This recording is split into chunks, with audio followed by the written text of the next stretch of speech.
Assalamualaikum warahmatullahi wabarakatuh. Alhamdulillah wa syukrulillah la quwata illa billah amma ba'du. Kita selanjutnya akan mengikuti materi lesson study plan kepada Ibu Bapak. Ini adalah penguatan, disilakan sampai. Akan Melayani umat, manfaat untuk masyarakat. MOC Pintar, belajar mandiri, pintar bersama. Assalamualaikum warahmatullahi wabarakatuh. Salam, Om Swastiastu, Namo Buddhaya. Salam kebajikan. Semangat pagi, Sobat Pelatihan. Saya berharap tetap semangat mengikuti pelatihan. Bersama saya, Wijil Lestari, Widya Iswara, Balai Diklat Keagamaan Papua. Sobat Pelatihan, kali ini kita akan belajar mengenai penyusunan plan dalam lesson study. Sobat Pelatihan, dalam pembelajaran ini kita akan belajar mengenai penyusunan rencana plan dalam pembelajaran. Sobat Pelatihan, sebelum kita belajar mengenai penyusunan plan dalam lesson study, ada hal-hal penting dalam perencanaan, yaitu yang pertama adalah karakteristik mata pelajaran. Jadi, para guru harus mengetahui betul kompetensi apa yang akan ditingkatkan dan materi esensial yang harus dikuasai oleh anak didik kita semuanya. Jadi Bapak Ibu Guru di dalam menyusun nanti tidak akan mengalami kesulitan dalam menyusun tujuan pembelajaran dan perangkat pembelajaran. Sobat Pelatihan, dalam penyusunan plan ada hal yang penting lagi, yaitu karakteristik siswa. Sobat Pelatihan, hal yang penting lainnya adalah tentang karakteristik siswa. Yang pertama adalah gaya belajar siswa. Ini yang perlu diperhatikan oleh Bapak Ibu Guru dalam menyusun plan. Kemudian yang berikutnya adalah analisis terhadap kondisi para siswa itu sendiri. Selanjutnya adalah latar belakang siswa. Bagaimana latar belakang siswa, kondisinya seperti apa, di situ harus diperhatikan oleh Bapak Ibu Guru sebelum memulai pembelajaran. Kemudian yang berikutnya adalah tahap perkembangan dan pencapaian siswa sebelumnya. Bagaimana pencapaian tentang kondisi atau pencapaian kognitif siswa itu yang diperhatikan agar dalam materi berikutnya nanti tidak menemui kesulitan atau kendala. Berikutnya hal yang penting lagi adalah pemilihan metode atau model pembelajaran. Ini adalah hal yang penting, yaitu di dalam kurikulum Merdeka ada beberapa metode pembelajaran. Namun di kurikulum Merdeka ini sebaiknya Bapak Ibu Guru mengambil metode pembelajaran yang mutakhir. Contohnya, banyak contoh, tapi di sini akan saya sampaikan ada 4 metode pembelajaran, yaitu berbasis inquiry. Anak di sini akan bertanya atau mengadakan sebuah pertanyaan yang akhirnya akan dijawab sendiri oleh anak melalui sebuah penelitian. Di situ nanti akan menemukan sebuah jawaban. Kemudian yang berikutnya adalah metode atau model pembelajaran berbasis proyek. Nah, di kurikulum Merdeka metode berbasis proyek ini tidak harus menghasilkan sebuah produk, ya, tidak harus menghasilkan sebuah produk. Kemudian berikutnya yaitu metode pembelajaran berbasis masalah. Di sini siswa diajak menyelesaikan sebuah masalah karena tuntutan di kurikulum Merdeka adalah meningkatkan pemikiran tingkat tinggi atau berpikir tingkat tinggi, disebut yaitu pembelajaran HOTS. Nah, berikutnya adalah metode pembelajaran berbasis tantangan. Di sini anak akan diajak untuk menyelidiki sebuah fenomena, ya. Akhirnya anak mengalami sendiri apa yang akan ditemukan nanti. Berikutnya yaitu libatkan. Nah, berarti anak di sini akan bisa menyimpulkan sebuah penelitian atau menyimpulkan sesuatu yang ditemukan, yang kemudian nanti anak tersebut akan bisa menyimpulkan atau mengambil tindakan. Nah, itu adalah metode pembelajaran yang bisa merangsang pikiran atau pemikiran tingkat tinggi kita yang mengarah kepada pembelajaran HOT. Sobat pelatihan, selain metode-metode yang telah saya sampaikan, ada hal yang penting lagi yaitu tentang alokasi waktu. Alokasi waktu ini adalah sesuatu yang sangat penting yang harus tersedia dalam menyusun lesson atau plan dalam lesson study.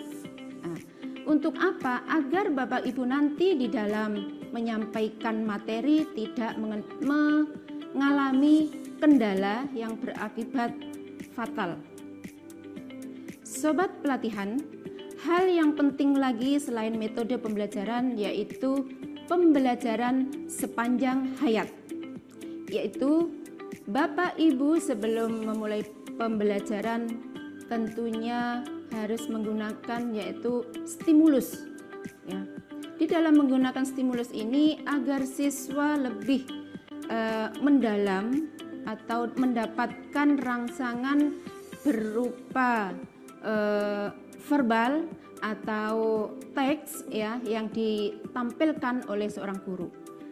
Kemudian pertanyaan pemantik ini juga sangat penting di dalam pembelajaran nanti, yaitu pertanyaan yang memang sebenarnya atau seharusnya itu ditanyakan pada saat Bapak Ibu sudah selesai melaksanakan pembelajaran. Pertanyaan pemantik ini contohnya, anak-anak apakah di dalam pembelajaran ini sudah sesuai atau relevan dengan kehidupan sehari-hari anak-anak tersebut, atau apakah pembelajaran ini sudah sesuai dengan materi sebelumnya yang telah dipelajari sebelumnya, atau pertanyaan lagi, apakah pembelajaran ini relevan dengan kehidupan anak-anak. Nah, pertanyaan ini tidak terpatok, ya. Pertanyaan ini disesuaikan dengan materi pelajaran yang telah dipelajari saat itu. Kemudian selanjutnya yaitu pemahaman bermakna. Nah, pemahaman bermakna ini akan bermanfaat untuk anak-anak dalam kehidupan sehari-hari setelah mempelajari pembelajaran di dalam kelas. Baik, sobat pelatihan, yang berikutnya adalah berorientasi pada masa depan yang berkelanjutan. Ini adalah sesuatu hal yang sangat penting di dalam kurikulum Merdeka. Mengajarkan keterampilan abad 21 agar menjadi pelajar yang mandiri dan merdeka, yaitu pola pembelajaran yang menekankan pada keterlibatan siswa baik dalam berkolaborasi, gejala, memecahkan masalah, maupun dalam proses pembangunan konsep secara kooperatif di dalam kelompok maupun secara individu. Sobat pelatihan, seperti yang kita pelajari sebelumnya, bahwa penyusunan tahapan lesson study ada 3 tahapan, yaitu yang pertama adalah plan. Nah, yaitu membuat sebuah rencana pelaksanaan pembelajaran. Ya, di sini nanti Bapak Ibu akan merancang pembelajaran yang lebih baik.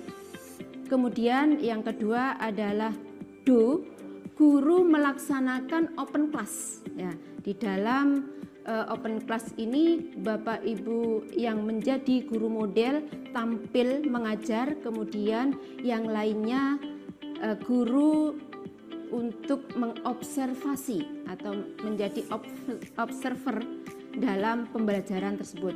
Yang berikutnya adalah C, yaitu guru-guru merefleksi atau mendiskusikan apa yang telah terjadi di dalam open class. Nah, kita diskusikan apa tujuannya. Di dalam diskusi ini tujuannya pastinya akan mendapatkan evaluasi apa-apa saja yang terjadi di dalam open class agar pembelajaran lebih baik yang bermanfaat untuk guru model itu sendiri atau guru observer.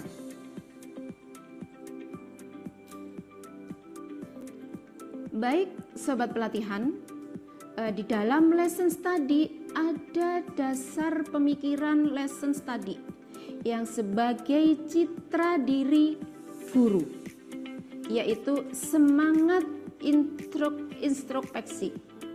Mengapa? Di dalam lesson study ini tidak ada guru yang paling pintar atau Bapak Ibu guru yang tidak bisa, itu tidak ada. Di sini adalah sama-sama belajar. Untuk itu semangat introspeksi pada diri sendiri harus ditumbuhkan. Yang kedua, membuka diri. Artinya membuka diri di sini adalah Bapak Ibu siap ya untuk menerima masukan-masukan dari teman-teman observer. Yang berikutnya adalah mengakui kesalahan. Jika Bapak Ibu observer atau Bapak Ibu guru modelnya itu mengalami kesalahan dan sebagainya, mengakui kesalahan adalah salah satu untuk meningkatkan kompetensi guru itu sendiri. Berikutnya adalah mengakui dan memakai ide orang lain. Nah, mengakui di sini artinya Bapak Ibu guru mengakui kekurangan ya yang ada diri pada Bapak Ibu dan kemudian akan menggunakan perbaikan yaitu dari masukan-masukan observer lainnya. Selanjutnya yaitu memberi masukan yang jujur dan penuh penghormatan. Ini dilakukan oleh observer. Ya, masukan di sini tidak boleh mengintervensi guru model yang telah tampil pada open class.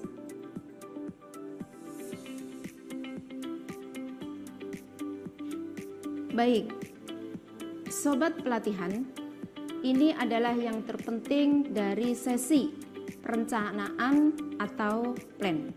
Pertama adalah memilih fasilitator dan membentuk tim. Tim tersebut terdiri dari kepala sekolah, guru, observer, pengawas, dan komite. Kenapa stakeholder ini diikutkan? Seorang observer itu akan mengobservasi di dalam open class, kemudian kepala sekolah dia akan memberi dukungan atas terlaksananya lesson study ini. Kemudian pengawas juga nanti akan bisa mengintervensi guru ya di dalam pembelajaran atau perbaikan-perbaikan. Kemudian komite juga dihadirkan di sini untuk mendukung hal-hal yang perlu diadakan di dalam pembelajaran atau open class. Berikutnya adalah menentukan jenis lesson study. Lesson study ini ada dua jenis, yaitu lesson study berbasis sekolah yang diadakan oleh sekolah. Jadi di sini sekolah mempunyai hak untuk mengelolanya.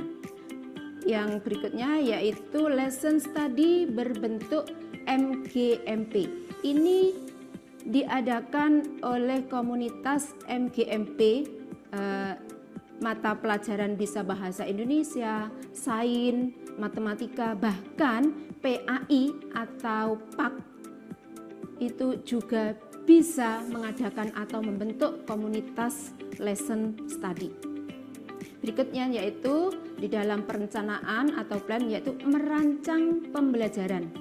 Tentunya di dalam merancang pembelajaran ini dibutuhkan sebuah pendekatan, kemudian metode, kemudian model pembelajaran, strategi, media pembelajaran, evaluasi, dan perangkat lainnya. Materi ini sudah disampaikan di sesi yang kemarin. Yang berikutnya adalah menyediakan media pembelajaran. Selain media pembelajaran yang disediakan, Bapak Ibu juga bisa menyampaikan materi open class. Walaupun namanya open class, Bapak Ibu bisa menyampaikan ini di luar ruangan atau di dalam ruangan, sesuaikan dengan kondisi sekolah Bapak Ibu semuanya. Yang terakhir adalah merancang evaluasi untuk mengetahui peningkatan kompetensi dari penguasaan materi tersebut. Ini adalah sesuatu hal yang sangat penting, yaitu untuk mengetahui sejauh mana peningkatan kompetensi yang ada dalam tujuan pembelajaran dan penguasaan materi esensial yang telah dipelajari bersama-sama dalam open class. Nah, untuk melaksanakan open class, Bapak Ibu guru harus menyediakan sebuah perangkat pembelajaran. Ini adalah sesuatu hal yang sangat penting di dalam pembelajaran. Yang pertama pastinya ada program tahunan dan program semester. Berikutnya yang harus ada yaitu modul ajar atau RPP. Nah, selain itu ada juga LKS yang akan membantu pemahaman dan peningkatan kompetensi siswa di dalam pembelajaran. Selain itu, media pembelajaran dan instrumen asesmen pembelajaran. Sobat pelatihan, sekian materi penyusunan plan dalam lesson study. Semoga pelatihan ini dapat memaknai dan mengimplementasikan materi penyusunan plan dalam lesson study. Terima kasih atas perhatiannya. Wassalamualaikum warahmatullahi wabarakatuh.